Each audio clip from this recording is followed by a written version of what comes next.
Mr. Mudo Jallo. Mudo Jallo is here. And then finally, I want to welcome Kate Oregon. So as you know, I purposely did not introduce them because I want them to be the architect of their own introduction. And they can best display their leadership, their experience, and their background. So as we begin this panel, welcome.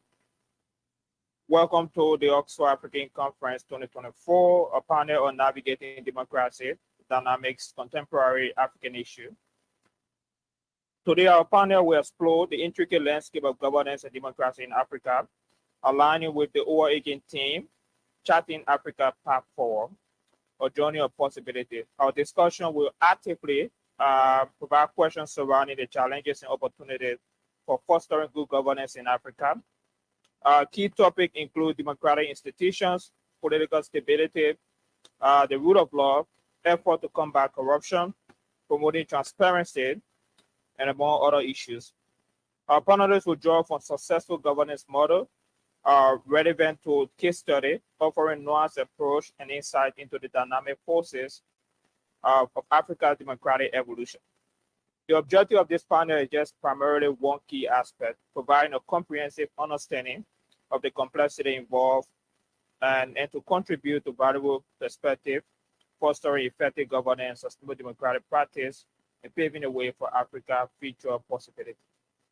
So we'll start with Senator Sifuna. Just give a brief background, who is Senator Sifuna, and relatively to the topic, how do you envision this conversation? 3 minutes. It's wonderful. As you heard, my name is Edwin Sifuna. I am the Secretary General of the Orange Democratic Movement Party in Kenya, which is one of the largest political parties in East Africa by following. And I'm very happy of the theme of and the colors of this conference because those are the colors of my party. Therefore, I'm very comfortable with everything, including the conference material that is decked in the colors of my party. I am a first-time senator in the Parliament of the Republic of Kenya. I was elected in the 2022 general election to represent the county of Nairobi, which is the capital city, and I welcome you.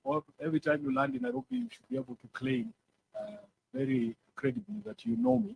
And from the airport, all you need to say is you know me, and your life will be a bit better. I am also the deputy whip of the minority side in the Senate. I turned 42 years old on Wednesday. I am married to an environmental lawyer who has been the pillar of my life. And also, she was the head of prosecution, prosecuting wildlife crimes at the Kenya Wildlife Service for 8 years before she herself was poached, forgive the pun, by an American-based NGO that does wildlife work as well. And so these days, she helps to grow the capacity of wildlife agencies across Africa. She has worked in Namibia, she has worked in Tanzania, and in Botswana as well. We have one daughter, she turns 8. When she is asked what's the thing she says the most to her father is goodbye. Because of my work, I'm always leaving home, including last week, but she's fine. So that is me. Thank you. Great, thank you. Great. Next on, we will take Honorable Fatoumata Njai. Thank you, Wanton. My name is Honorable Fatoumata Njai. I'm a member of Parliament in the Gambia. I am an independent candidate, was expelled from my party for being the person that I am. I am a mother of 3 children. And most importantly, I say I'm a mother of a sick child who suffers from sickle cell and who just managed to graduate with a first-class degree in economics. So as women leaders, we are not only leaders, we are also mothers. A graduate in politics and international relations, which I thought was accidental because my parents wanted me to study law. But as a stubborn child, I enrolled myself in politics and international relations because I wanted to be an international diplomat. And I think I am an international diplomat for women now, because I stand for everything that a woman should be. I want to be remembered as the woman that was, a woman that stood up for every woman, a woman that voiced out what every woman thinks of but is afraid to think of. I think that was why I was expelled from my party, because I stood up for what I believe in. And it is a privilege. And I would say thanks to Isatu for making me come to this event. I'm not feeling well today. I have a chest infection, but it would have been a great mistake not coming. Thank you, Oxford.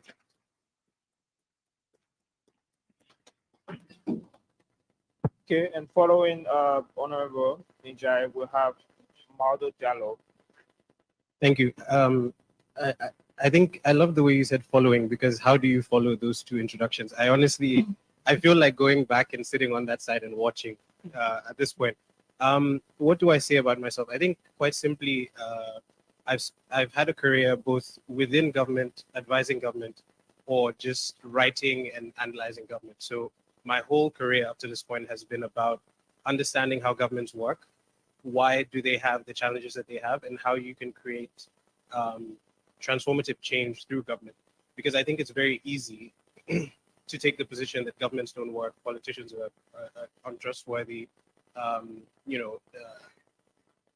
the public sector is useless. But I think that's really where transformative change happens. Because if everyone, think about it, if everyone went to the private sector, a lot of the things that we take for granted would just simply stop working. And I think the better public services we have, the better public sector we have, that's when you really see the most vulnerable and the poorest in society actually have a better life. Because that is truly where I believe, anyway, change happens. So we cannot neglect it. So I could, and many of us in this room could work in the private sector, but I have chosen, maybe I'm crazy, to continue to believe in the public sector and to believe that actually you can have outcomes that are the best for everyone in the public sector. So that's what my career has been about so far. If you want to know more about what that looks like, my LinkedIn is a very interesting place to be sometimes. So you can check that out. But I'll stop there because, again, frankly, I just don't know how to follow the two previous introductions. So maybe what I say later might be more interesting. Sure. Great. Thank you. And then finally, we have Cape Oregon. Thank you very much. And my name is Kate O'Regan. I am a former judge of the South African Constitutional Court. I was appointed immediately following the transition from apartheid to constitutional democracy in 1994 by President Nelson Mandela, and was one of the first 11 members of the court that served for 15 years, which was a maximum term. Our court can only serve for 15 years from 1994 to 2009. I do feel that having grown up during apartheid and being involved to some extent in the struggle against apartheid, it injected me always with a sense of hope. It's very difficult when you've seen a transition that we didn't think was possible for most of our lifetimes happen.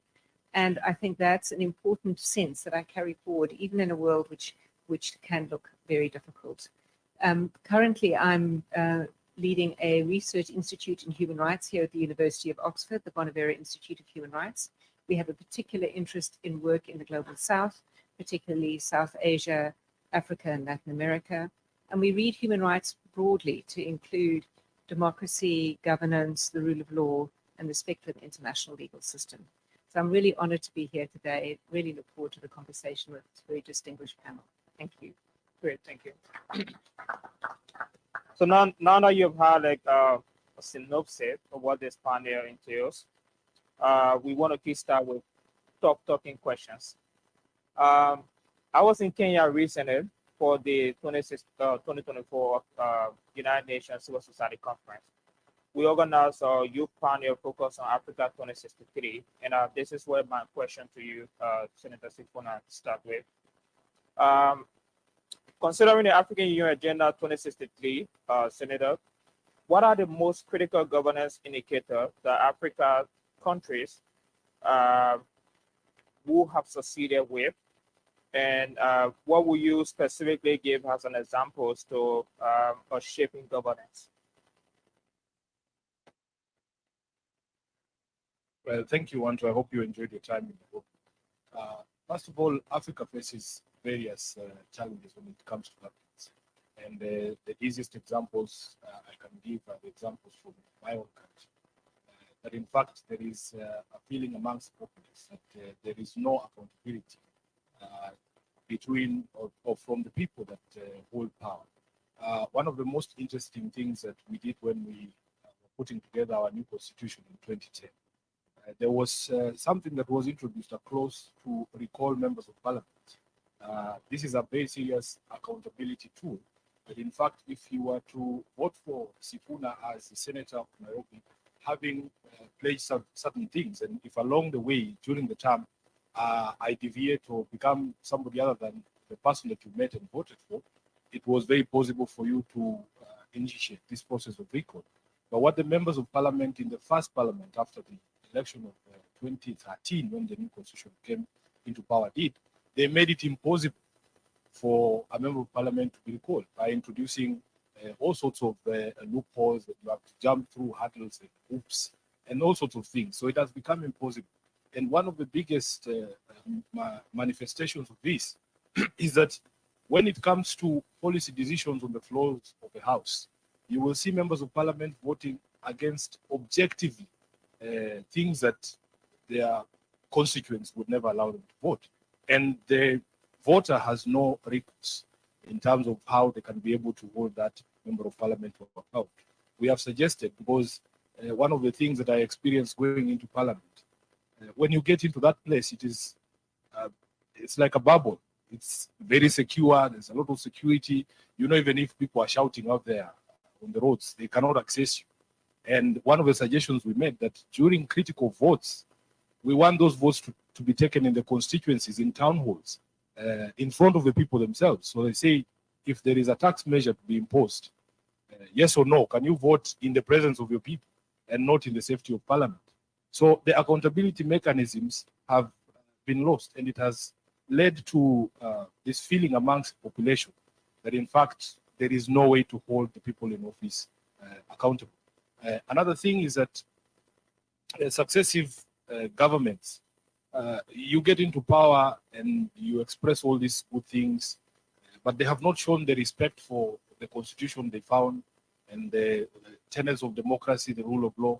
We have had very difficult experiences in Kenya where you have regimes that do not support basic freedoms. You have had, for instance, in Kenya a few years back, last year actually, we had street protests, and very many people actually lost their lives.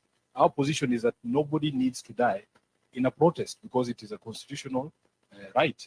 You have seen outside Oxford, there's peaceful protests going on for those who support the Palestinian cause. Nobody needs to die in those tents. And we were joking yesterday, if those tents were in Nairobi, the commissioner of police would have come with a bulldozer and mowed those tents down. Because although our constitution expresses a right for you to assemble peacefully and freely, the people who find themselves in power don't always respect that. And those rights are, you know, accountability rights. They help to ensure that there's proper governance in any country, that you can ask questions of the people in authority, you can present questions, you can show your displeasure and discontent in the manner in which your country is being governed by some of these things. Lastly, on the question of respect for the rule of law, one of the biggest frustrations is that it is possible for you to obtain a court order in Kenya, and that court order remains a piece of paper. And yet, the constitution expresses, I was very happy in South Africa, I think some of the things that you put in place are working. I was very happy. I saw that there was a decision of the Constitutional Court barring somebody who had been sentenced to 15 months in jail from running in an election. I doubt that would ever happen in Kenya, because we have had our own challenges with the sort of caliber of people who end up in power. So we have a lot of challenges, when it comes to governance in Kenya, governance in Africa generally. And it is the biggest impediment. I was hoping that my party leader, Honorable Raila Odinga, would express at least one line on why Africa, with all these resources and all this potential, is not able to roar like the lion that he described. It is because of bad leadership. And that is the one thing that we have to sort out as Africa for that life to grow. Great. Thank you. Thank you so much. So with this question to Honorable Guy, you definitely stand out on this panel as a symbolism of women leadership in political process. With this, in our African countries, there's a patriarchy norms when it comes to the inclusiveness of women into political leadership. With the current Africa 2063 agenda, the objectives are vast as clear, ensuring that there is an increasing threshold for women inclusivity. What successful strategy and initiative do you think that we can implement to achieve this? Thank you. I think typically women within patriarchal society are encouraged to be communal, to focus on domestic and family matters. That's not a bad thing, because when we focus on that, we raise good leaders. And when we raise good leaders, we strengthen democratic values in the world. So what we need to change to make sure that it reflects directly to what the world needs, to give those women and even men, because when we raise them, we don't only raise women. If we raise men to know the value of women, then it makes a difference, and they would accommodate the values of women in leadership. In my country, I hear people say that she is just a woman. And I think that needs to change. That word just needs to be taken out of the conversation. They are just men. Yeah, we are just human. She is just a woman, because when I speak my mind, and then someone would say, don't mind her, she is just a woman. And that woman can change the world, because she can say things that can stop a war. In Africa, we were privileged to have the very first democratically elected female president. The West were not able to give the world a first democratically elected female president. And that was in the form of Madame Salif, who happens to be my mentor. And if she can, why can't we? What did she change in the world? She stopped a war in Liberia, and she reversed the mindset of the Liberians to respect the value of life. And what did she do? She stood up and decided to fight the men and change the status quo. So what can we do to change that patriarchal mindset? Is to say no. Yes, we. And with that in our minds, it is what you believe in. If you say something and don't believe in it, sometimes I take up my laptop and start searching for a job. And then I tell myself, if I stop what I'm doing, it means I'm running away. And what happens to that young girl that looks, not only that young girl, to that parent that looks up to me? If their child would want to do the same thing, they would say no, because she ran away. So don't do it, because you won't be able to. And that is what we need to change. We need to change the mindset of the people to be able to break that patriarchal barrier that stops us. Thank you. Great, thank you. So I'll love the part you mentioned President Sedi. I'm from Liberia, so that's my former president. With this question that is closer to me, we have the projected highest population in the world when it comes to young people, especially in sub-Saharan Africa. Hugely, the African Development Bank and the World Bank projected that if Africa must project itself as a global superpower, tapping on its youthful population is a critical pillar of change. And with this question, I would like us to, have the perspective of Mauro Jallo. When it comes to youth inclusion in political leadership, one thing you say in your opinion that was very critical is playing an informal and a formal role into political leadership in an advisory or maybe in direct political engagement. With this, how do you think we can be able to tap on more inclusive political participation of young people in our current startup? Um, so I'm assuming everyone in this room,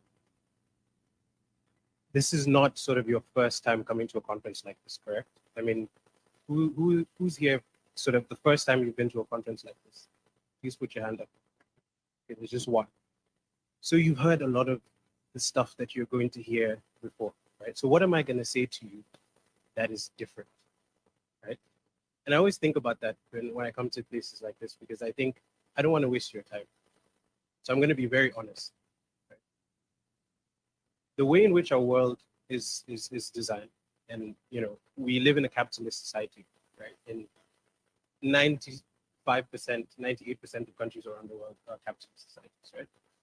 You have your North Koreas, but we won't go into that. So the accumulation of capital equates to power. That is true in the business world. Fortunately or unfortunately, it is also true in the political world.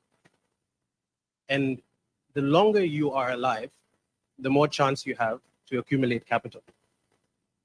Therefore, young people are inherently at a disadvantage because they haven't been alive long enough to accumulate the capital that they need in order to be politically powerful.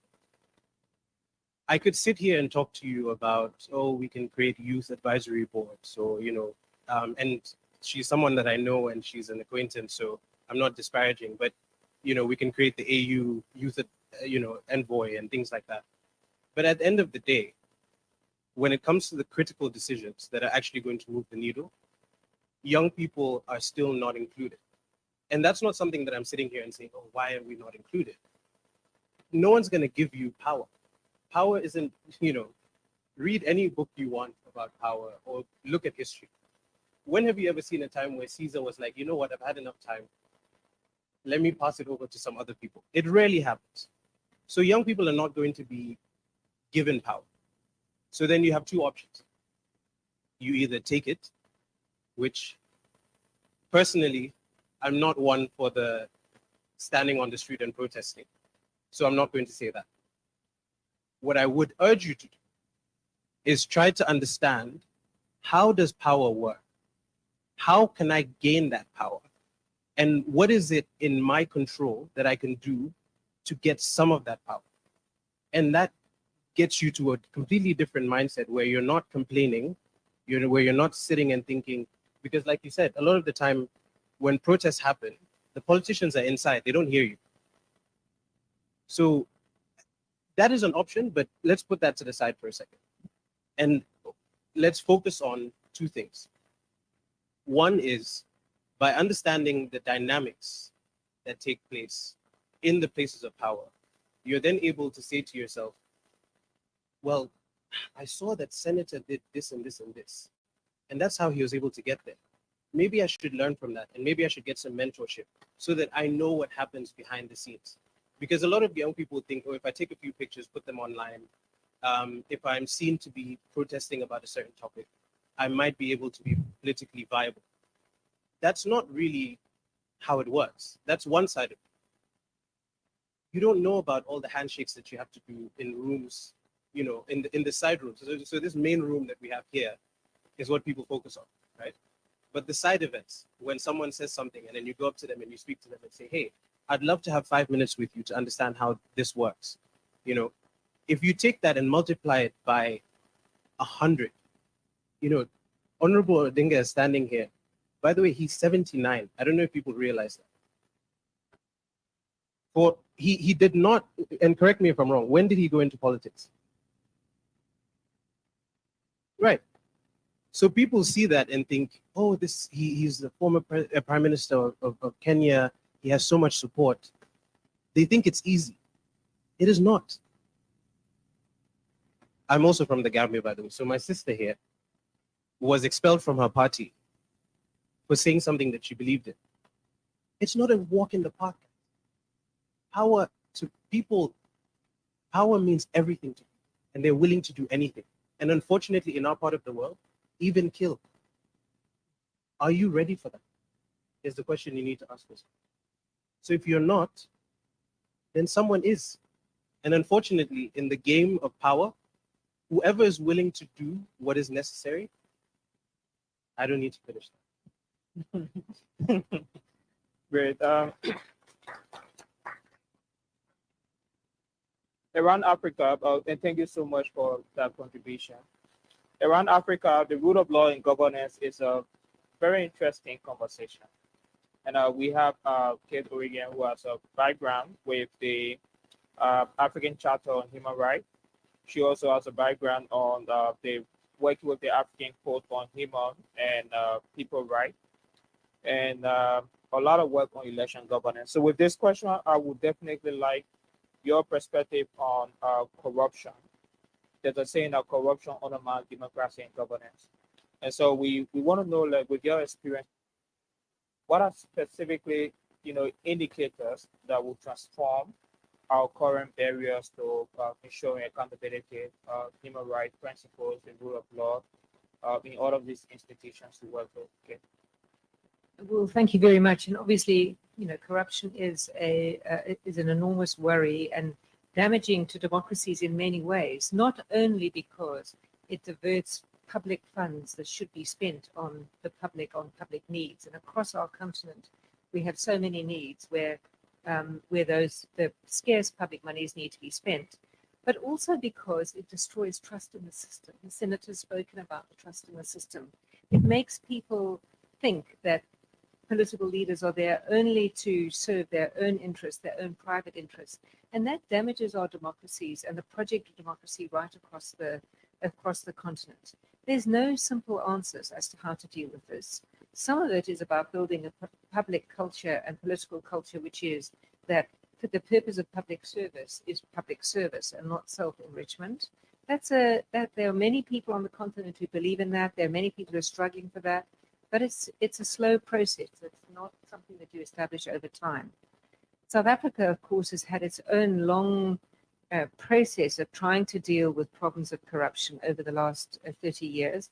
Some of you will have followed the issues around state capture in South Africa, the establishment of a commission of inquiry headed up by our current outgoing Chief Justice, Raymond Zondo, where an enormous amount of work was done to investigate the ways in which corruption had been used.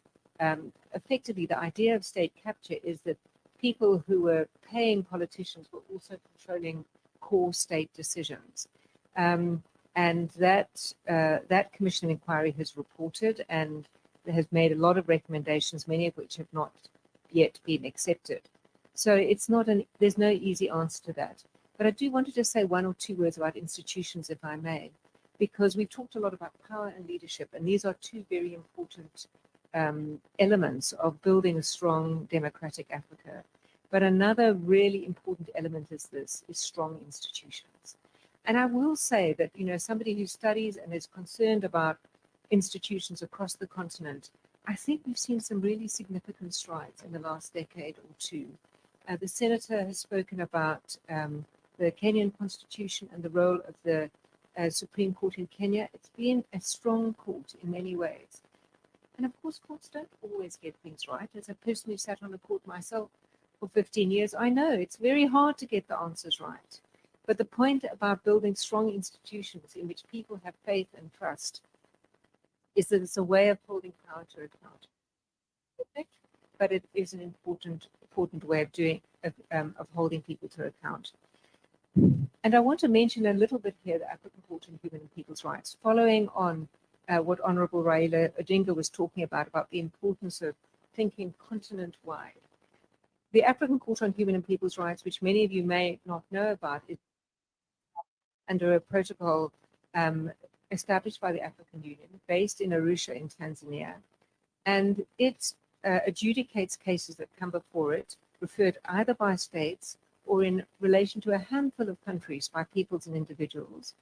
It not only adjudicates African Charter and Human and People's Rights, but something which I think is a global leader in rules around democracy. That's the African Charter on elections, governance, and democracy. Actually, the other way around: democracy, elections, and governance, which the African Court has held falls within its remit. This is a really important charter, which I think if all of us knew about and all of us sought to protect, used as a guideline, it would be an extremely important document for the continent.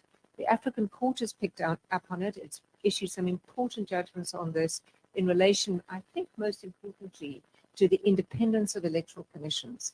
The court has really been willing to put itself on the line to say electoral commissions need to be independent. This is an important part of building institutions, building confidence and trust in democracy. Thank you. Let's give a round of applause for Can I just say something about Yeah, sure. something that Modo brought up? And I have a fairly different view of things. Because sometimes, Modo, I feel like the political class does a lot to try and scare young people from participating in politics. It paints a very grim picture, and they say, oh, politics is a dirty business. You need all this amount of money and experience and all sorts of things. From my perspective, I think it is deliberate to try and scare young people from participating in politics. My own experience is that I was appointed the SG of Raila Odinga's party at the age of 35. I was still a youth by the definition in the Kenyan Constitution.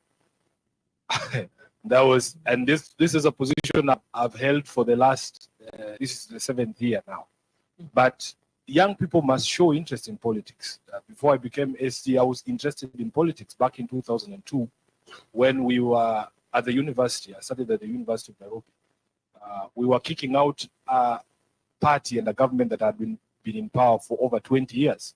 We were the young people running and singing in the streets of Nairobi about the possibility of a new Kenya, a new chapter in the history of our country. So it is possible that for as long as young people get interested in politics, it doesn't have to take 40, 30 years. And I'll give you the examples of Senegal. We have somebody who essentially ran a campaign of 2 weeks, and they are the president now. But it has to find you prepared as young people. Number two, we always say that, we always say that for young people, there is nothing special about being young, by the way, because all of us get to be young at some point. We don't all get to be old. We all get to be young, even if it is just for a day. So there is nothing special about youth. But what do you bring to the table? I always tell young people the story of on the day that you are appointed the Secretary General of a national party like ODM, and then tomorrow you have this big rally in the center of Nairobi, and Honorable Odinga looks at you and asks you, what are we telling the country tomorrow? You have to have the answers. You have to be prepared for it. So you have to have something you bring to the table. Many of the young people in Kenya, they say they don't draw a direct correlation between politics, governance, and their own lives. So they think that government and politics is something that they can easily ignore, that they can just fly under the radar. Until you find a bunch of old people who sit in that air-conditioned parliament that I was speaking about, passing a law introducing taxation on the money that you're making from your TikToks. And then suddenly you realize the government does not follow you on Instagram, but they follow the money you make on Instagram, you know? So a lot of young people are having those conversations now. You must show the interest in politics to be able to engage and to participate. As a leader of a political party, I have been so frustrated in getting young people to even just register as voters. It is very frustrating. It's so difficult because they don't draw that parallel between their lives and the policy makers and the people that end up in power. But I think we're going to have greater success now that there is an Instagram tax. And then when it comes to voting, I mean, if you will need motivation to register as a voter, it means essentially on the day of election, I have to drag you out of your house to come and vote. And I am one of those people who's now advocating for mandatory voting in Kenya, because it is the only way that we are going to have proper participation of young people in elections. So let me give you the grim statistics. We have a population of, say, 55 million people. And as Raila Odinga said, 70% of those people are between the ages of 18 and 35. That is how big it is. And it is reflected even on the register of voters. But they don't show up to vote. You know, they don't show up to vote. So if these people really wanted to make a change, it is very possible for them to make a change and to see that if you don't see a reflection of yourself in the elected representative, if your member of parliament does not look like you, they don't think like you. I can assure you, there is no way they will get your lifestyle. So you have to show up and to be able to participate in these elections. Lastly, I want to just demonstrate, Fatu, that in fact across the continent, these notions about women and leadership are changing. I'm a very proud SG of ODM. We were the first major political coalition in the last election to put a woman on the ticket as the deputy president of the Republic of Kenya. It was the first time it was happening. In my own political party, all the constituencies that had women incumbents, they were protected from party primaries and they were given direct tickets so that you grow the number of women that you have actually gotten elected into the houses of parliament. So even basic handicaps for participation in elections for young people and for women and persons with disabilities start at the very point of registration as a candidate. It can be very prohibitive that if a young person wants to run even for a council seat, they have to pay the equivalent of maybe 130 pounds just to register as a candidate or as a member of a political party. What we do in ODM is we try to remove some of those hurdles. We waived registration and nomination fees for all female candidates running in single constituencies in the last election to try and encourage people to run. And all these scary stories you hear about politics, how difficult and gruesome the campaign is, how much money you need. For me, from my perspective, I think it is the political class just trying to scare people from participating so that they can remain in their own small club as the people who run politics. So I want to encourage young people, especially those Kenyans who are here, come back home and run for office and and show us and show us all these things, nice things that you are learning here at Oxford, implemented in policy. Thank you. Great, thank you. Yeah, so with the next question, I also want us to really appreciate Honorable Fatimata, who came regardless of the partnership network. Let's please give her a round of applause.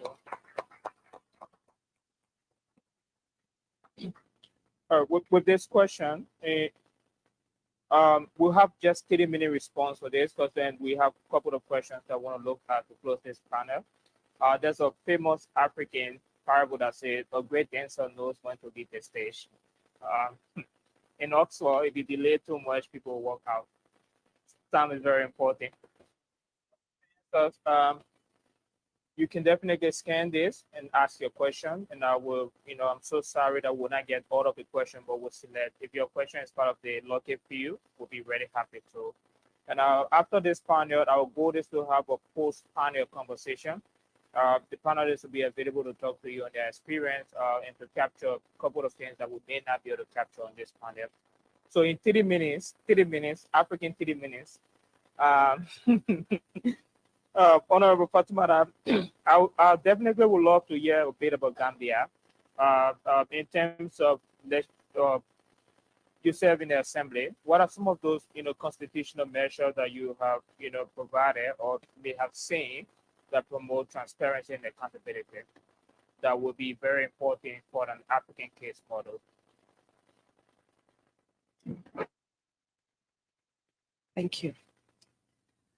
When it comes to democracy in the Gambia, I think we've shown the world in 2016 that being the smallest countries in Africa, we can overcome autocracy because we removed a dictator of over two decades in 2016 democratically. Notwithstanding, it was another missed opportunity. It only shows that removing a dictator would be creating another dictator without strong institutional structures. So legislative measures that are critical to ensure democracy stays are good anti-corruption laws, because they encourage transparency and accountability. Without accountability, we cannot contain democracy. Because what happens when you become a leader, people see you as a demigod. Yeah, that is what happens in Africa. We have seen in the United Kingdom, they have changed prime ministers time and time because of lack of accountability. And lack of accountability brings distrust to the people. And if the people do not trust you, they will not trust the system. And if there are good institutions, because of that lack of trust, it calls for change. But in Africa, those things do not happen. So we need to have good legislative laws. Recently, I'm serving my second term. In my first term, we fought for our parliament to be truly autonomous, because we are supposed to have three arms of state: the executive, the legislative, and the judiciary. But in effect, the executive overshadows all the three arms, and it doesn't bring transparency or accountability. And we had to fight to be autonomous. You cannot do oversight functions over the executive and expect them to fund you to do that oversight. It gives you, there's a nuance that stops you from doing oversight, because if the finger that feeds you, if you are supposed to do oversight in the finger that feeds you, then you will not want to stay hungry. You have to enhance that finger and you give them more power. What we have done, we have set up the Human Rights Commission in the last 5 years in the Gambia, and that enhances accountability and the defense of human rights in the country. Because from what we have seen, lack of human rights brought what happened from 1994 to 2016. Gambia had been the foundation of democracy. In 1986, the African Center of Human Rights was established in the Gambia, because from independence in 1965 to 1994, Gambia had been the beacon of hope in Africa. We were termed as one of the only West African country, with the exception of Senegal, that had never experienced a coup d'etat then until 1981, and it was a failed attempt until 1996. Gambia was the beacon of democracy in Africa. We had very good laws, but they were not implemented because of tolerance, because of the interaction of culture, tradition with our democratic values. But post 2016, we established the Human Rights Commission. We had passed the Access to Information Act. We had an attempted constitutional amendment, which also failed again because of the lack of the political will and lack of good governance in the country, because those were the changes that we envisaged in 2016, and those were the campaign promises that we made. But then again, because of the lack of good leadership, what you promised in 2016, and they gave you the mandate to fulfill those promises, you relented on those promises and went back to what we fought against. At the moment in Gambia, there has been no positive change post 2016. If you look at the parliament, the leader of the parliament now in Gambia was the majority leader when we had autocratic leadership post 2016, and the leadership is not elected. If it was elected, it would have shown a democratic drive. But the leadership is nominated by the president. Why would a president relent from the promises that they made to the country and brought back what we so hard fought against to get to bring ourselves up? I think that is the lack of accountability, because because you cannot hold him accountable for bringing back what we fought against. And that is why we established the Anti-Corruption Act. That is why we established the Human Rights Commission. That is why we passed the Access to Information Act. And with Access to Information Act, we are obliged to set up an Access to Information Commission, because that gives right to every Gambian. When there are laws, when there's any information, it must be published as it comes out. And the commission should make sure that those things are implemented. The only way we can do that is to have strong institutions. Without strong institutions, we cannot enhance political stability, hence entrench our democratic values in the region. Post-Jammeh Gambia had an opportunity to reshape these institutions and governance, but again, it was a missed opportunity. And like I said, political actors especially need to demonstrate sincerity and be prepared to adopt collaborative and consensus-building approach with the citizens. If they are not engaged, they will not again have trust. Somebody mentioned, I think Modu mentioned lack of trust, but there will be lack of trust if it's not inclusive. Great. We'll come back to that again. Very great contribution. So I mentioned African 3 minutes, so I think that's the reason why we are seated. So right now, out of Africa 3 minutes. So the next question is definitely to Jalo. You know, I'd love to talk about your experience with the Tony Blair Foundation in terms of when it comes to international organizations engaging governance programs. Special topic, especially if you have international organizations, governance should be like. With your experience, what specifically do you see in this as opportunities and challenges for governance in Africa? I don't. So the work that we do is not really in governance on the African continent. I think we mostly focus on sort of economic development and look at sort of sectors and so on. So I think what I'll do is I'll take your question, but answer it from the standpoint of someone who has worked not only with the organization that I'm with now, but across the board. So I've been on different advisory boards and things like that. As I mentioned earlier, I wanted to leave people with something that they can take away with. So I think there are two main points there. So the first one is, if you look at statistics, so according to Afrobarometer, which is widely recognized as a sort of a tool for understanding sentiment across the African continent, 75% of Africans want open and honest leadership and believe in democracy. 50% of Africans actually strongly hold this view. So I want to dispel the narrative about how Africans are somehow autocracy, or like, you know, we actually prefer autocracy. We don't. I think the reason there's a lot of I think support, and in my personal view, misguided support for autocracy across the continent, especially in places like the Sahel, is people thought that democracy was going to bring outcomes. They haven't seen a lot of those outcomes. Therefore, they want something different. Now, as misguided as that is, it's understandable. Humans will look for alternatives if what they have now is not working.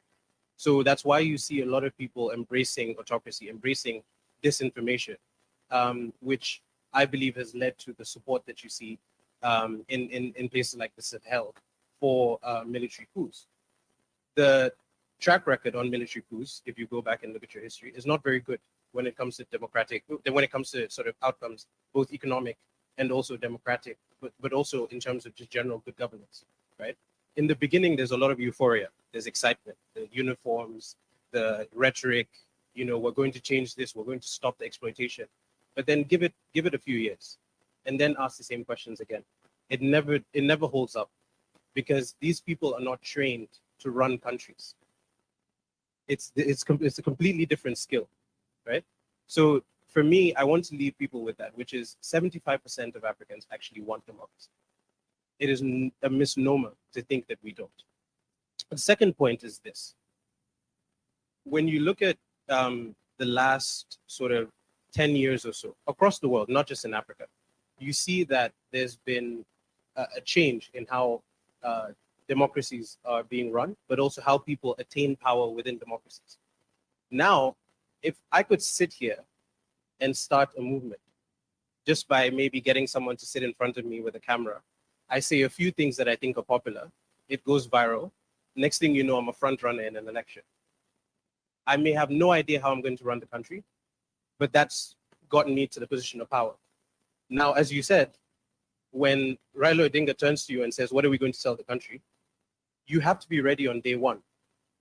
People don't have time, especially nowadays. Everything is 100 miles per hour. People are not patient. If you come to power and you don't have a plan on day one, you're dead in the water. And it's actually something that a lot of people celebrate, but I think it's actually a bad thing. The rate of re-election for incumbents across the board has plummeted. Before, for a lot of political economists, it used to be a thing where you would know that, okay, if an incumbent is in power and nothing drastic has happened, there's no sort of serious war, no famine, no issue, 9 times out of 10 they'll get re-elected. That's not the case. That's not because all of a sudden governance is so much worse, and that's why. No, it's because people are judging politicians differently, which is creating new incentives for politicians. Which is why instead of politicians focusing on building a road that takes 5 years, I'd much rather go viral on TikTok, because then that helps my polls, right? But that doesn't run a country. The room went really quiet. I'm sorry. I didn't mean to make it really, but I guess the key point in all of this, and sorry, is democracy is about us. It's not about the leaders. If we don't give the leaders incentives to be good leaders, they're not going to be good leaders. That is as simple as that. And it is our job as people within democracies, whichever country you're from, even people in the UK, because this is a global phenomenon, to be more serious, as you said, about politics. Politics is not something that you could ignore. It's not a genre, right? It's not. It's not a thing that you watch on TV and say, oh, I'm not into politics. What do you mean? It's all around you. And it impacts your life on a daily basis, whether you know it or not. And like you said, I keep quoting the senator because I think he made a lot of great points, which is, don't wait for an Instagram tax to become politically active. Because before the Instagram tax, energy prices you may not have felt because maybe someone else was paying for it. There were, things that were agreed to, trade deals that are going to impact you 20 years from now that you have no idea about. If you're not acting, politicians will continue to get away with what they're getting away with, and you'll continue to complain, and nothing will change. Okay, thank you. And the final question before we switch to few of this class. This question has to do with very great issues in Africa. Which is a constitutional issue. Increasing wave of coup d'etat across African continent have come from the desire for increasing presidential term in different parts of African countries. And I think this impedes on our desire for democratic leadership that is purely driven by political values, the rule of law, and the majority and decision of the people. With your experience, Kate, how do you think Africa as a continent can implement guaranteed term limit constitutionally? Term limits are very important, and I suppose one of the things to realize about it is that built into democracy is a kind of process of uncertainty. In some ways, if you've got a leader you really like and you think is doing a good job, it sort of seems natural to say, well, let's give them a longer term. But the problem with that is that it stops the pipeline of young leadership, of new leaders coming through. So although there is a bit of a natural tendency to say, well, why should we change? We've got something working. One's got to realize that democracy builds in this process of change and transition. And for most human beings, change and transition is uncomfortable. So it's not only about political leaders who want an additional term. It's quite often all sorts of people around them think, well, that's why we should stick with what we've got. It's the known quantity, etc. But actually, by doing that, you are actually destroying this pipeline of kind of managed uncertainty, which is what democracy is. So I think in thinking about term limits, it's important to realize why sometimes people think that they think a third term is a good idea. But in terms of actually managing term limits, of course, it is now the trend across all new constitutional frameworks to write in a term limit to constitutions. Most constitutions do impose a term limit of 2 terms. There's sometimes a debate if there's been a change in constitution as to whether a third a term is possible, but that's generally what happens. And what then happens, and this was something that happened in Africa across the first post-colonial constitutions, the incumbents want to change that. And again, we are seeing this issue coming before courts, and courts in some parts of Africa, it's also happened in Latin America and in other parts of the world, have sometimes said, no, you can't change the constitution. 2-term limits is required. A 2-term limit is required. So, courts are an important protector there. But the real thing is actually understanding the politics of why we want democracy and realizing that although there may be arguments for a third term, actually to do that is to probably kill off democracy. And one sometimes got to get rid of a leader who may be doing a good job, but it's time for change. And I think one of the other factors, and we're seeing this not only in Africa, I mean, look at the United States, we're seeing the problem of elderly leaders. And I say that as somebody myself who's quite elderly and was subjected to a term limit, which I think was a good thing, is that actually it's really important. It comes back to your points. We really want to see young people moving into politics. We want to see that pipeline of leadership. And so it's all very well putting it in the Constitution, putting it in the law, hoping courts will protect that. But more important than all of that is making sure that political culture protects that. That is, as people, we insist on that, because that's the strongest protection for not ending up with leaders for life. Great. Let's give a bigger round of applause for our panelists. So I have very, very interesting questions. Very interesting questions that we have here, and I'm going to go with the first one. This one is directed directly to Senator Sukuna, and I found it very interesting. So it says, I've been standing, let me say directly with the panel, interact. So this one says, in Africa, we elect those who campaign with food and leaves out those who campaign with ideas. And the logic of social economic transformation. What are your ideas? And I think anybody could chip in with that too as well. Very interesting. Campaign with food and leave out ideas. So Africans like free food. It's not necessarily that they lack free food, but the economic situation of our people has been such that it is very easy for the people who are moneyed, the people who have resources, to essentially take advantage of the poor. It is an incentive. If there is a political rally happening somewhere, your family has not eaten, and you know that you will live there with a packet of maize meal, you are more likely to attend that political rally than to stay at home. So we have to have a broader conversation about the corrupting influence of money and resources when it comes to leadership to elections. I was having a supper yesterday with some Kenyans. I think Ruth was there. And one of the things that I was telling them was that until and unless the people themselves change the criteria for why they elect people, from the person who has given me that one packet of maize meal to the person who actually has ideas, I think Africa as a continent will not change. Anybody can become famous on TikTok, but not everybody can rule. And if democracy is the expression of the popular will, it sometimes will produce unintended consequences, because it is very easy for bad people to be popular. And we have seen it across the world. And on that day one, as he was talking, he is not prepared to govern, but he has the most followers on TikTok. All his videos go viral because of all the insane things that he says.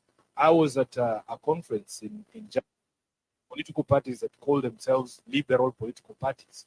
And there was almost 40 political parties represented there. And in the room, the moderator looks across and he tells us, do you people realize you call yourselves a good people, But there's only one political party in this room that is in power back home. The rest of you have been losing elections. You need to learn to win elections. And unfortunately, the conclusion was that the good people have to start learning how to be bad.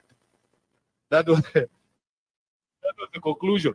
Because you look across the world, it is just the bad people getting elected into power. It's as if that there is something that has happened to the human beings. The people with the craziest ideas are the ones that are leading in the polls. I will not mention any countries that are going to the elections this year, but it is looking very grim for the good people. So it is something to have a conversation about. What is the criteria that we employ or apply before you can make somebody a president? Number two, leadership must be grown. Leadership must be grown. And there is an objective way of establishing the capacity of someone to lead. The history of someone is important, it's critical. We have said in Kenya, if you have a history of repression, somebody who's more likely not to respect constitutional orders, somebody who's, a centralist, somebody who believes in, amalgamation of power as opposed to disposal of that power and devolution of power and resources. If you are a person who's likely to believe that only you out of a population of 55 million people has the ideas to govern forever, so you are challenging term limits and thinking about constitutional changes, that you are somehow special, then your history should disqualify you. You don't need to go to the constitutional court to be told that this is a person likely, when they get into power, to try and hang on to power, So the public, the voting public, must be encouraged to review the criteria why, or for why they elect certain people to certain positions. Our constitution tried to define it. The 2010 constitution tried to define and set a leadership criteria that you have to be suitable for the office that you are seeking for, and then have personal integrity, and you should be qualified for that role. But the politicians, again, went and watered that down to remove those three essential ingredients for leadership from elective office and replace it with popularity. And that is where we are. Great. Thank you for that response. So you want to chip in? Yeah. When we talk about the food, I always ask myself, because I've done 2 campaigns, and in the last couple of years, I won my elections and I won an election for a mayor, both being in opposition, without the resources, without the food. What we taught the ideas into food, because we asked the question, where is the food coming from? What is the alternative? It's either the food for a day, 5 years, with 5 years of bad governance, or the food used into another alternative to create more food for 5 years. So I think the trajectory in Africa is now changing. We've seen it in Senegal. In my country, we've seen opposition taken urban areas, urban cities, and those are the most conscious voters. And if government starts losing urban cities, it's a cause for concern. It shows that people are conscious. They don't want the food anymore. They want the ideas. They want to see development. They want progress. We've seen Senegal, 10 days out of prison. There was no time for food at that time. So what do we need? We need to turn ideas into food, because that gives the mind the life that it needs. I think Africa, there is hope. I always see the glass half full, not half empty. The beacon of hope, I think, is still alive. Thank you. So we are out of time. So for expediency, what I'm going to do is we'll give 1 minute of closing to all of the panelists, but we're going to start with Kate and then come here. Just 1 minute of closing because we're out of time. Well, thank you very much. I think that in closing, I absolutely agree that we should think hopefully. There has been a lot that has happened over the last 10 or 15 years on the continent about which there is much to be hopeful and proud. There are also other things, and please worry what's happening in Sahel. But I think the other thing to remember is that strong democratic systems depend on people in each country. And it's important to engage with people, to try to make people realize that this is in fact a civic responsibility we all bear. I'm interested in the response to your suggestion, Senator, that we should have compulsory voting, which is rare in many parts of the world. But I've often thought, President Mandela, when he came out of prison, shocked everybody by saying he thought we should give the vote to 12-year-olds. I thought it was 12-year-olds or 14-year-olds. But I have thought that giving the vote to people who are 16, for whom the world really matters and their futures really matter, at a time when they're still at school, when you can start having proper civic education about what it means to have the vote, might in fact be a very important step forward to get youth realizing what politics is about and why it matters to them. But beyond that, thank you very much for having me on the panel. Great, thank you. I think a good place to end would be to look at two elections, one that just finished and one that's coming up. So South Africa coming up and Senegal that just finished. So I promise I'm not angling for a sponsorship deal by Afrobarometer, but they just have great data. So they followed Senegalese people's sort of opinions of the Electoral Commission and looked at also sort of their opinions of democracy. So in Senegal, so I mentioned across Africa, it's 75% that believe 50 that believe strongly in democracy, 75% that want open and honest and transparent democracy. In Senegal, that number is also quite high. It's in the 60s. But at the same time, even though they believe in democracy, in the last few months before the election, in February, the last time they did the survey, the hope in sort of the Electoral Commission dipped to 48%. In my opinion, that was a coup waiting to happen if the incumbent had looked for a third term. And we saw that happen in Guinea, right? Because when you see a situation where people believe in democracy, they want democracy, but then they don't get the outcomes that they want, and at the same time, they don't believe in an electoral commission, it means that they're not going to respect or trust the outcome of the election. And especially when someone's running for a third term, I don't know. I'm not, I can't say for sure.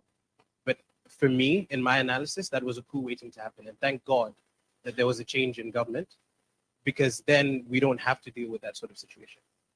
So that's my sort of thoughts on what just happened.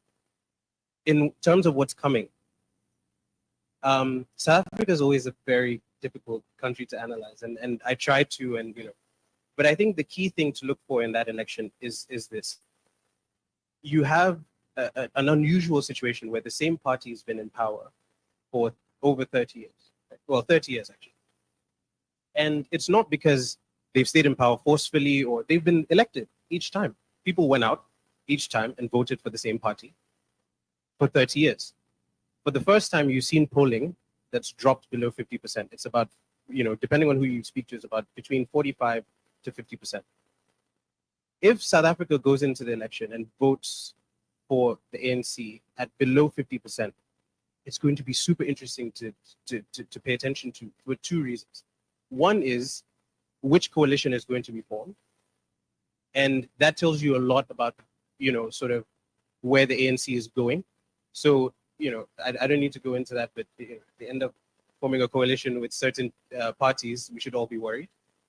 But then second, and more importantly, is there's a whole new generation of South Africans who don't really remember apartheid. Sure, yeah. So that is going to be very interesting to see how they vote.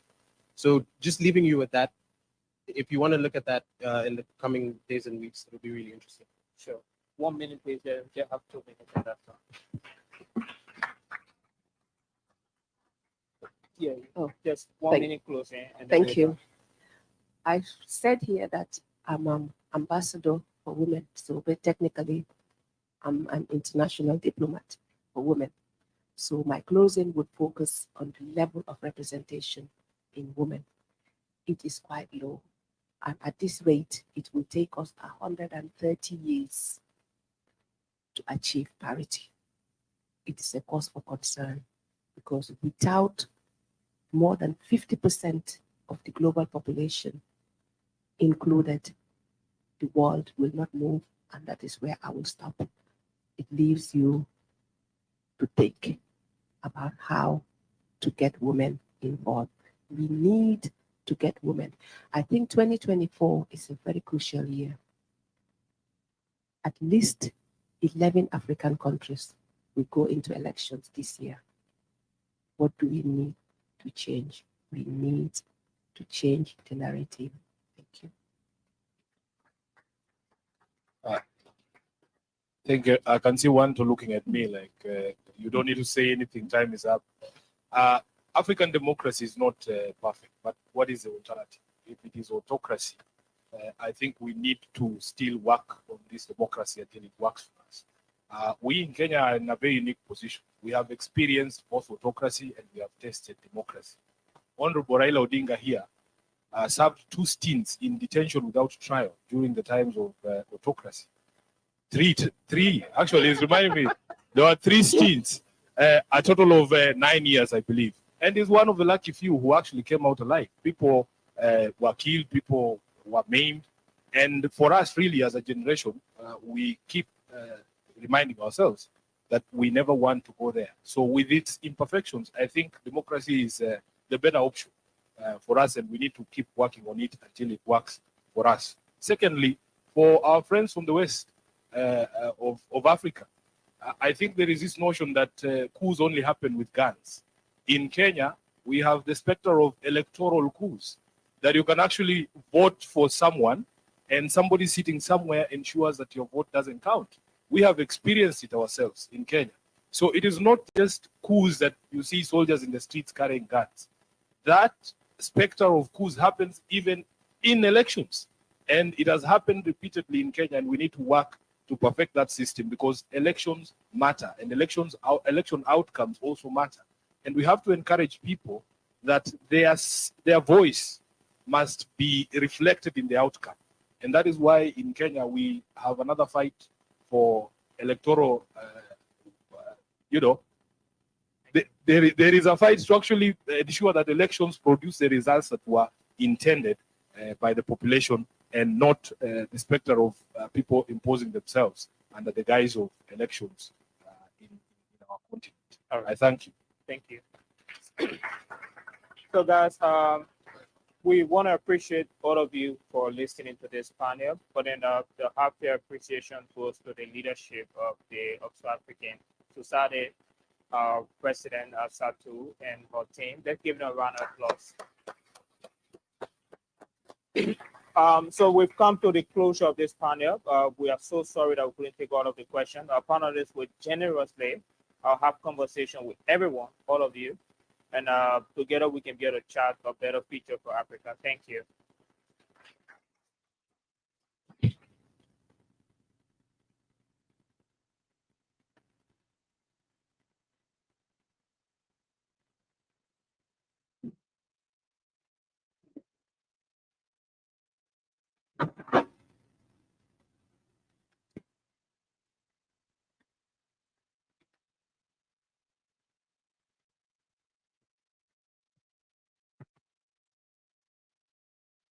All right. That was a great panel. We are moving on to the next part in our program.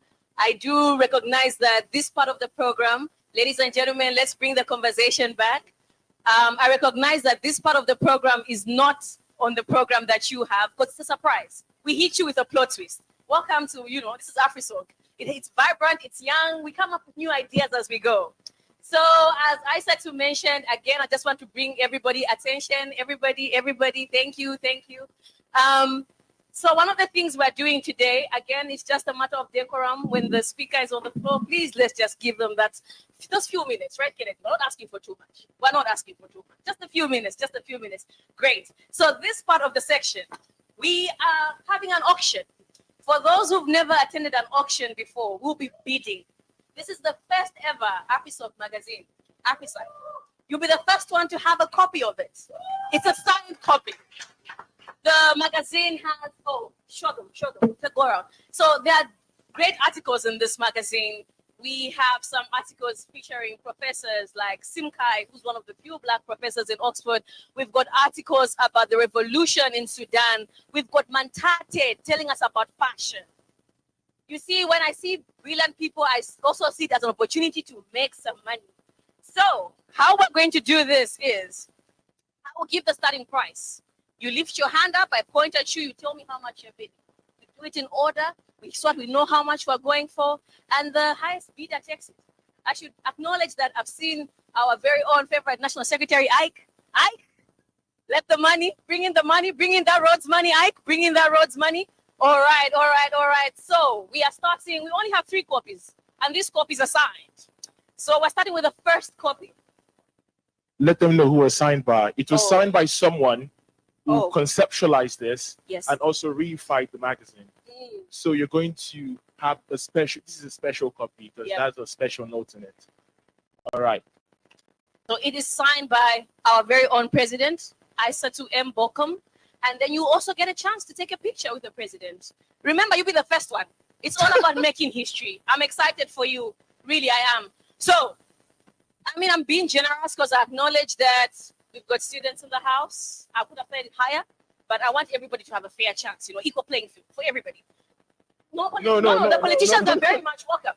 But I want us also to have, an equal opportunity. So we'll start off at £5. I'm being very generous. We'll start off at £5. All right, do I hear £6?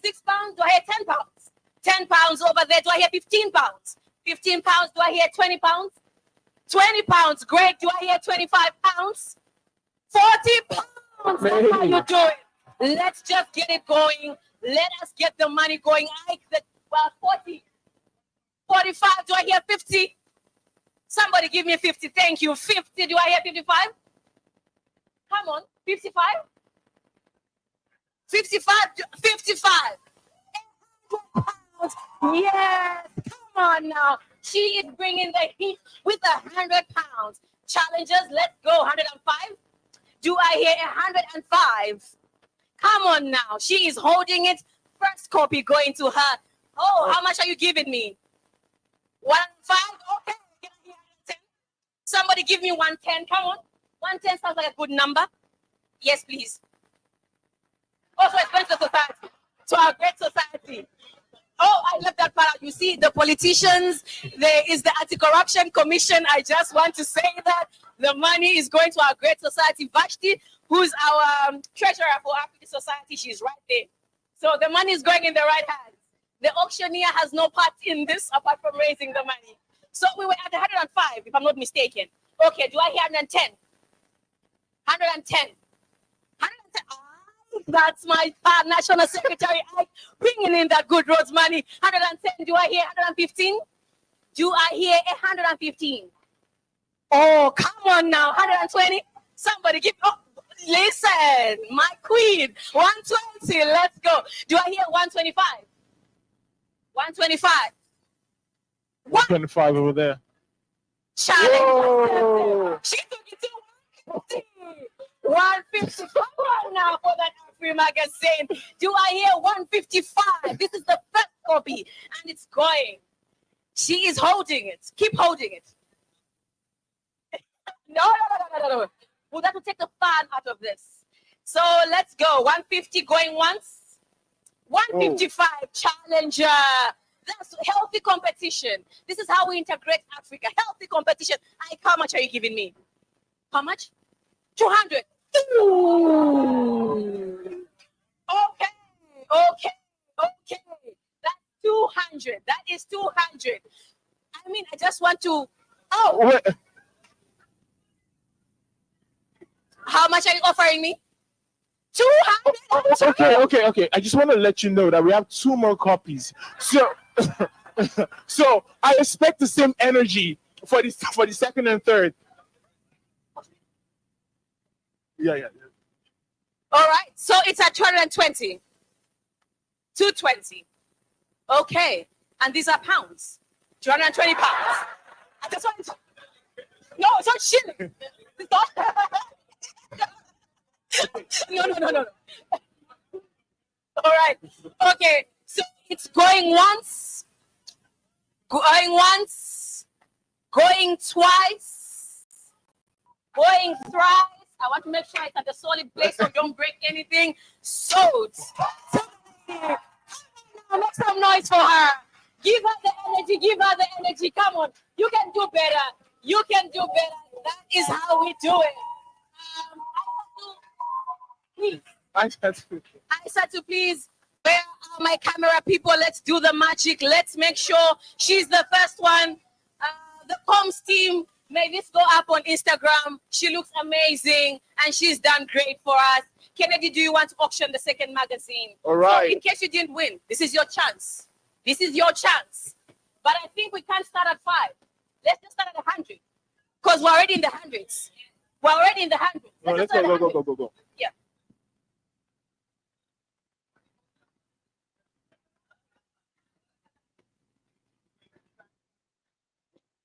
Okay.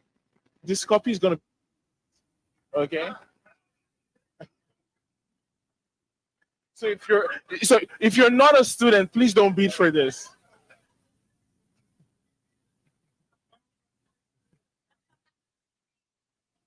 All right. So we're gonna start.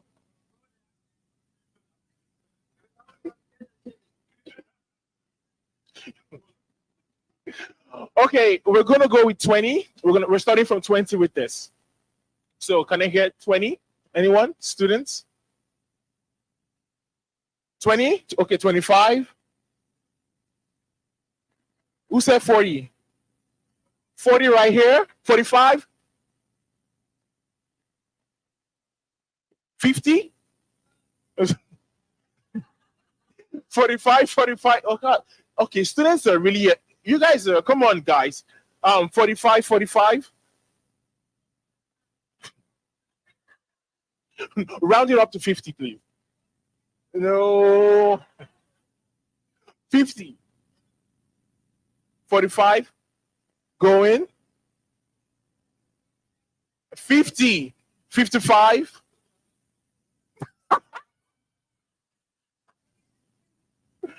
No, we love them all together. 55. I can see some Cambridge students here as well. Fola, 55. 55. Going once. 50. Going twice. And